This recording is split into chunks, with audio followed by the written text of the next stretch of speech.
Hello there, my very good friends. On this wrestling news video, Liv Morgan is going to be pissed. A major star returns on SmackDown. Vince McMahon and WWE have filed motions to prevent discovery in Janelle Grant's lawsuit. And the latest on Saraya returning to WWE. I'm Adam Wilborn. And I'm Andy Murray. And this is the news. Okay, obviously on that second story, big spoilers. Yes, warning. SmackDown was taped last night, so we're giving you a little warning right now. What you can do, we'll give you another warning before that story. Yeah, don't worry. But we got the little, the things, what they call it. Timestamps. That's the one. Timestamps there below. We've only been on YouTube for about 8 years. Yep. It's fine. Just learned the word. Good stuff.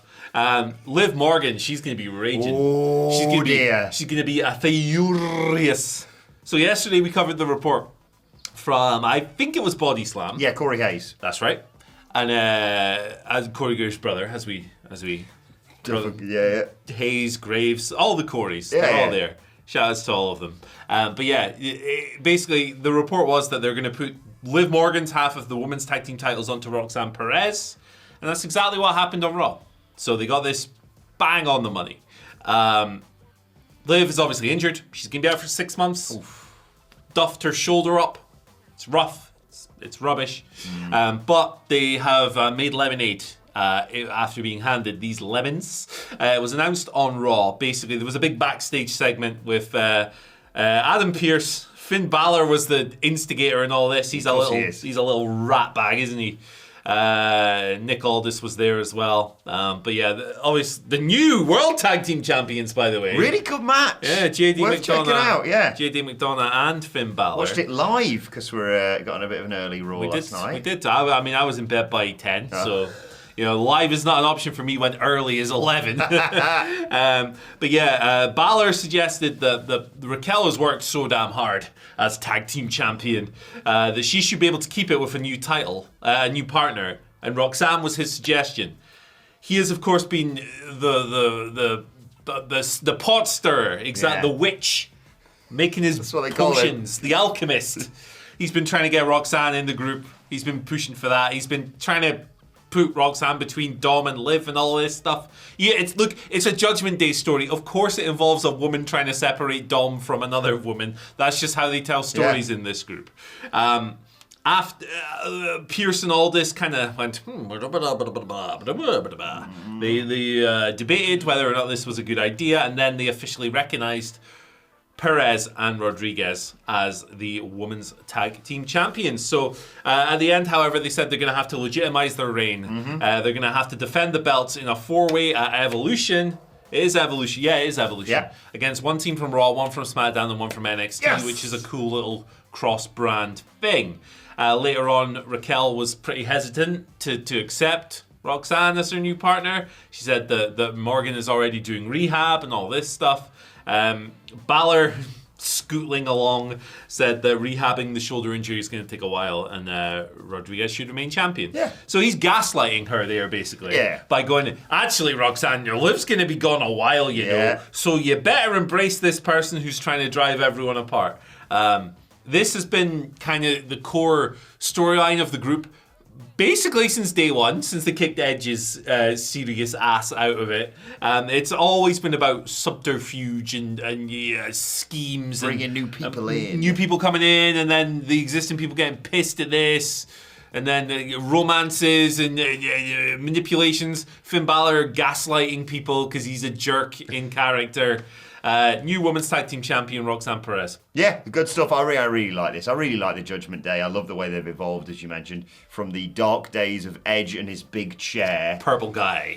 Yeah, let's be honest. I love Edge, but a vastly better group when he wasn't a part of it, with obviously initially Rhea Ripley and Damian Priest, and now it's become this. And I think Finn Balor is, well, clearly enjoying what he's doing right now and doing some of his best work, in my opinion. Especially last night, like I say.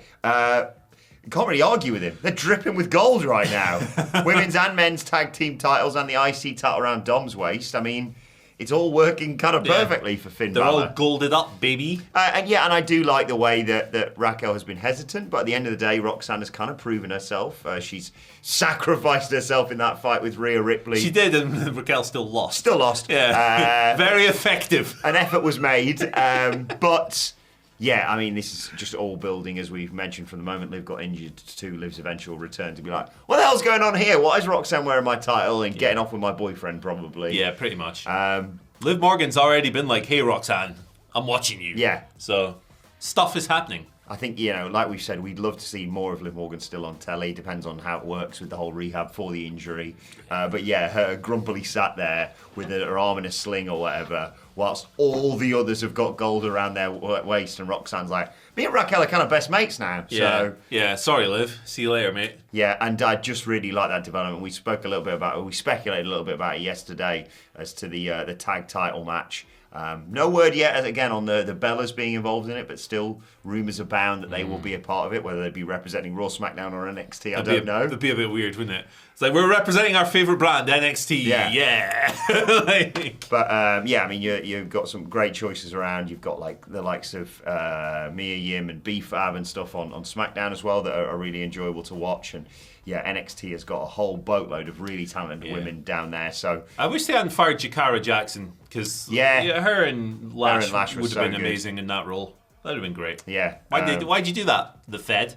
You silly guys. But yeah, it was an interesting development, and one that will roll and roll on with the Judgment Day, as these stories often do. But, if you're an American and you were like, look, I enjoyed watching Raw a little bit earlier last night, but I bloody hated all the bloody adverts. We don't get them here in the UK. Why not check out British Netflix using the brilliant NordVPN, our sponsor?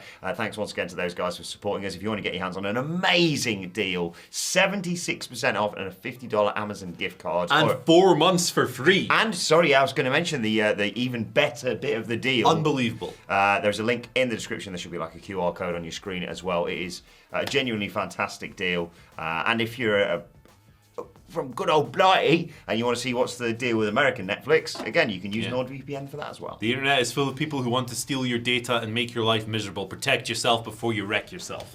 That's the famous song. Sorry, I'm just going to see if we've still got those buttons in here. We don't, do we? I'm trying to look for the siren button for a spoiler alert. Got an iPad. Yep. Does that help? Spoiler alert, everybody. Spoilers from SmackDown coming your way right now, because, as Andy mentioned, they did a double taping last night. The lucky people in I'll fix it. Pittsburgh, was it? I think so. Okay. They got both Raw and SmackDown. There you go. Spoiler warning. I just wrote on an iPad. Hope that doesn't belong to someone. Yeah, that could be trouble. But yes, last night's SmackDown. Is it rubbing off? Nope. Okay, that's officially the spoiler iPad now. A big return on last night's SmackDown, which will air on Friday, so it's going to be interesting for me and Hamlet to try and preview it. I wonder who's going to show up, Michael, because Drew McIntyre is back. He returned on SmackDown. Not exactly confirmed as to what he was doing, but the fan footage that we've seen, he is confronting Cody Rhodes and Randy Orton, which means it's no doubt involved in the fallout from King of the Ring. Obviously, Cody Rhodes winning King of the Ring and punching his ticket to SummerSlam. Drew McIntyre took some time off after going to war, let's be honest, with Damian Priest a couple of months back. But he's back now. Love Drew, and very excited to see what he does next. Yeah, for sure. I think he's been one of WWE's MVPs for the past couple of years. I think he's found his voice as a character, and I think he has always delivered in the ring, so never any concerns on that front. But he's really found his voice since turning heel, and he's a great foil for any top babyface in WWE. I think it's about time this man got his due as a world champion, however. I think it's about time he had another big run on top, because look, I don't think you should give people gold watch runs. I don't believe in that. I don't believe in making Ron Killings the world champion just because he's been there for 25 years. However, I do think that Drew is great at everything. And the fans so are adaptable, isn't he? Exactly. And the fans are super into him. And on that and the quality of his work, he should have another run as the top dude. I don't know when he's going to get that, because if you look at the world title pictures, they are quite clear to plot out. I think they're busy, aren't they, at the moment? Cody and Seth on Raw and all of this stuff, and then you've got Gunther and Goldberg. If Drew went babyface and beat Gunther, that would be pretty sick. But he's such a good heel, I don't know if I would do that. Yeah, no word on the draft, is there, at the moment, still? No, they closed the door, man. There's no drafts. Hey. They don't exist. Plug it up with one of those bits of carpet or whatever. Yeah, it's just easy game. What are they? Draft excluders. Exactly. I used to have one of them as a kid. It was a snake. Ooh. You put the snake at the bottom. Now I've just got an eel and it's useless. Yeah, rubbish. Yeah, it just electrocutes people. If anything, it invites more draft in. But yeah, he does it on purpose, this punk ass. He's laying down there. Do some bloody work. Steve Austin. But yeah, love to see Drew back. Like you say, yeah, absolutely. He's just someone who can instantly walk back into a world title picture. Like, around an iffy WrestleMania, all things considered, I thought the build and payoff of his match with Damian Priest at WrestleMania was great. Obviously, they continued it to Hell in a Cell because it was going so well. But I don't know where he goes next, but obviously interacting with the likes of Cody and Randy seems to indicate good things. I was watching a random compilation last night of like the final moments of every WrestleMania from like 31 to present day, and it's a mixed bag. I'll be perfectly honest. It's like Seth Rollins' cash in, then it's like, please like Roman Reigns. Here he is. Come on. I know he's beating Triple H, Spear and Stephanie McMahon, and now he's beating The Undertaker. Why don't you like him? Yeah. And then obviously it gets to 36 in this compilation, and it's so weird. It's like when you watch the compilations of like football highlights, and it's like some of the best goals for the past 10 years. And there's all like people throwing babies in, what a goal, and kissing each other and stuff. And then it's just like complete silence. Just people kicking a football around an empty football pitch. It's even weirder with wrestling. Him winning the title against Brock Lesnar at WrestleMania to just... But they didn't show the true main event of WrestleMania 36. Indeed, it continued, didn't it? Drew versus Big Show, baby. Let's go. Two huge title matches in the same night for Drew. Yeah. What a time that was. What a time. It was awful. It was the worst. Looking back on it. Yeah, especially pre-Thunderdome, where no one really knew what they were doing, but WWE especially were just like, Austin in front of empty chairs, that'll work, won't it? Yeah, absolutely. Crazy stuff. What are you going to do? I hope we never go back to that era. Dystopian nightmare. Ugh. So it was. But look, let's talk now about the General Grant lawsuit and the latest developments in that. We've not talked about this in a few weeks, so bit of an update. Basically, the latest development in this case is that Vince McMahon and WWE, they're trying to block Janelle Grant's team from initiating discovery. Discovery is the process in a lawsuit in a case to where basically all the documents are handed over. The text messages, the emails. It's bad news if you're a bad dude who's been accused of some stuff, right? And WWE and Vince McMahon, this is, of course, a sex trafficking lawsuit and, worse. But yeah, Post Wrestling kind of published this stuff yesterday. On Monday, the defendants filed opposition to Grant's attempt to initiate discovery. They said that the plaintiff has failed to meet the legal standards for pre-arbitration discovery, and they are also trying to seek unrelated documents relating to the question of if Grant signed the NDA under duress, which is one of the key points of this lawsuit. Here's a quote from Vince McMahon's team. The court should indulge... that's completely wrong. The court should refuse to indulge the plaintiff's improper fishing expedition and deny the motion in full. In WWE's filing, they stated that the request for evidence was an attempt at bypassing an earlier decision to hold off on discovery. Here's another quote. Grant's document requests are a transparent attempt to circumvent the court's stay order and initiate full merit discovery before the court is able to decide the defendant's motions to compel arbitration. So it was last Monday that General Grant's team requested documents from WWE and Vince McMahon, including emails between Vince and Linda relating to Grant, the NDA, the board of directors, board materials, things like drafts of the NDA as well, communications between Vince and Dr. Carlton Coker, who has actually sued Ann Callis, who's the lawyer of Janelle Grant, for defamation at some point as well. So look, we're getting to the kind of business end, I guess, of this. We're going to get, we're closer to a resolution than ever before. This is not a thing that we sit here and speculate on. That is gross. It's a deeply sensitive legal situation that is playing out in courtrooms right now.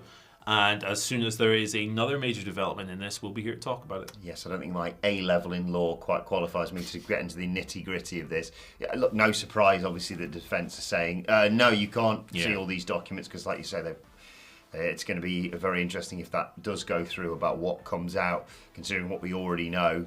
I do like the phrase, just off topic, fishing expedition, because it's one of the few phrases I've actually heard watching legal dramas. You're in a fishing expedition. Well, the governor's going to have my ass if I don't have this. I don't know. But yeah, as Andy mentioned, it's one of these things where it's incredibly slow moving until it's not, and any developments we'll obviously bring to you. But there's no place to speculate on these things. No, it's it's playing out right now in courtrooms and through legal documents that are public and that we have access to. And we will continue talking about as the case progresses. Great reporting, as always, from Post Wrestling. But what we can speculate on is... Did you read Brandon Thurston's CM Punk article on Post Wrestling? I did not. You all should check that out. Okay. His pen is so sharp.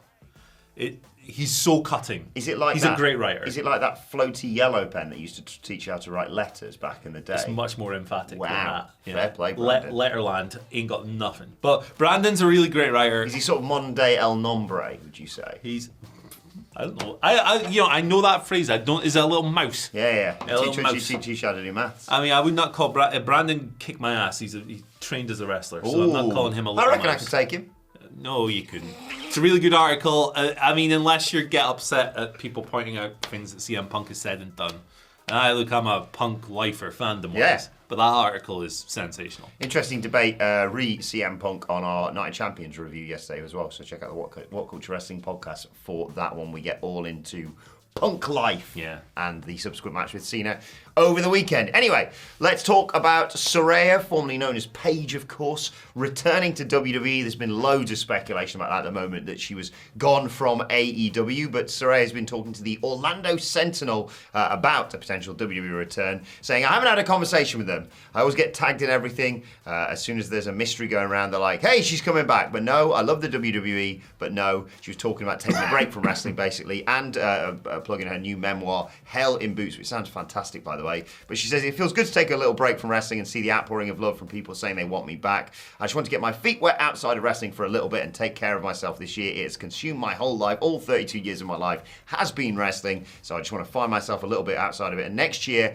maybe come back. Fair enough. I like to hear this from wrestlers sometimes going, I love this. I love the business. But time for a bit of me time. Yeah, chill. Just relax for a bit.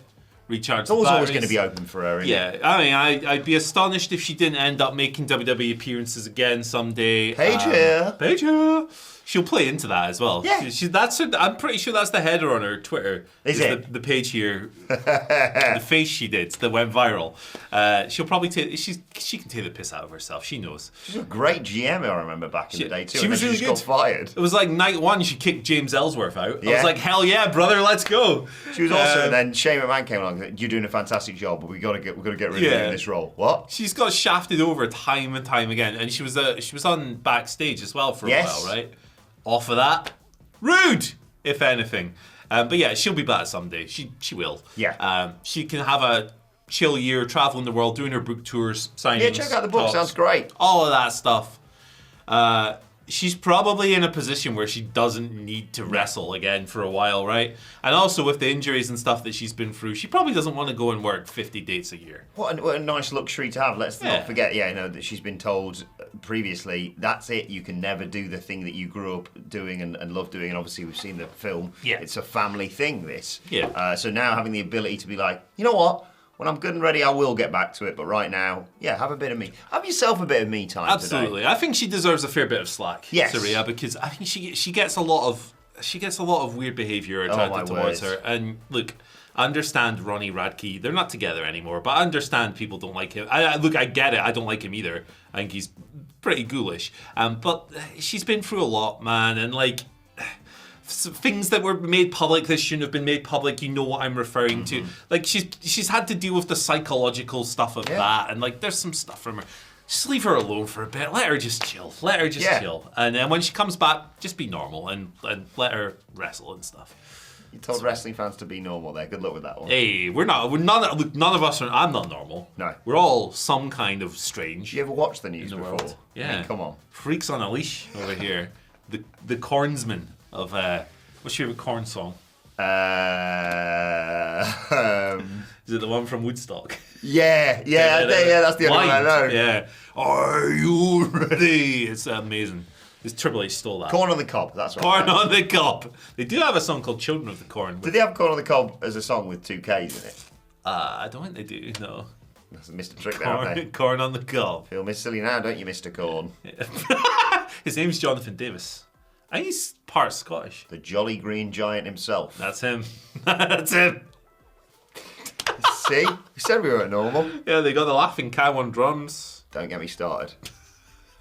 She does things to me with that coquettish little laugh. Okay, let's wrap this one up. Thank you. The caramel rabbit as well. Hi, thank you for joining everybody. us. Check out this video. Bye. Here's a list of cartoon characters that are really attractive. What are we doing here? Cancel the show. It's over. We're not back tomorrow. We're done. Bye.